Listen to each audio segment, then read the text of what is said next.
Top quality और consistent performance के लिए सिर्फ सिल्वर पंप नाम याद रखना। टॉप क्वालिटी और कंसिस्टेंट परफॉर्मेंस के लिए सिर्फ सिल्वर पंप नाम याद रखना।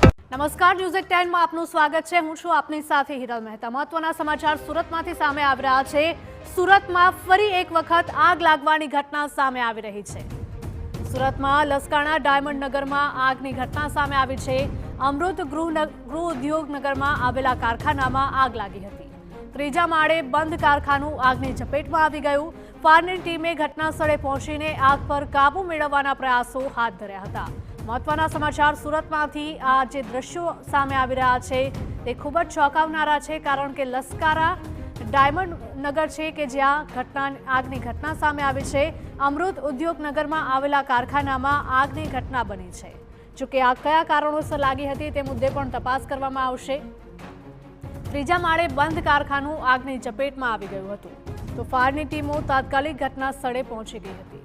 અમારા સંવાદદાતા બળદેવ જોડાઈ ગયા છે। બળદેવ, જણાવશો કે સુરતની આ ઘટના સામે આવી છે, ફરી એક વખત આગ લાગી છે, શું કારણ સામે આવી રહ્યું છે આગ લાગવાનું?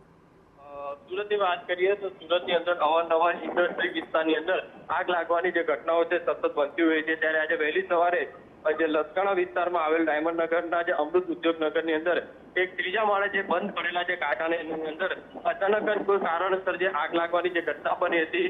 જ્યારે આગ લાગતાની સાથે જ આજુબાજુના લોકો દ્વારા ફાયર વિભાગને જાણ કરવામાં આવી હતી અને 6 જેટલી જે ફાયર વિભાગની જે ટીમો હતી તે તાત્કાલિક ઘટના સ્થળે પહોંચી હતી અને આગ ઉપર સતત પાણીનો મારો ચલાવી અને આગ ઉપર કાબુ મેળવી લીધો છે।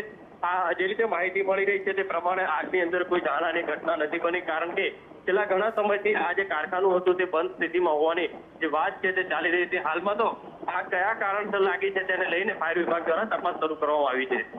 જી બળદેવ, માહિતી બદલ આપનો આભાર। તો સુરતમાંથી આ દ્રશ્યો સામે આવી રહ્યા છે। સુરતમાં અવારનવાર આગ લાગવાના બનાવો સામે આવે છે, ત્યારે ફરી એક વખત ડાયમંડ માર્કેટમાં આગ લાગવાની ઘટના સામે આવી છે।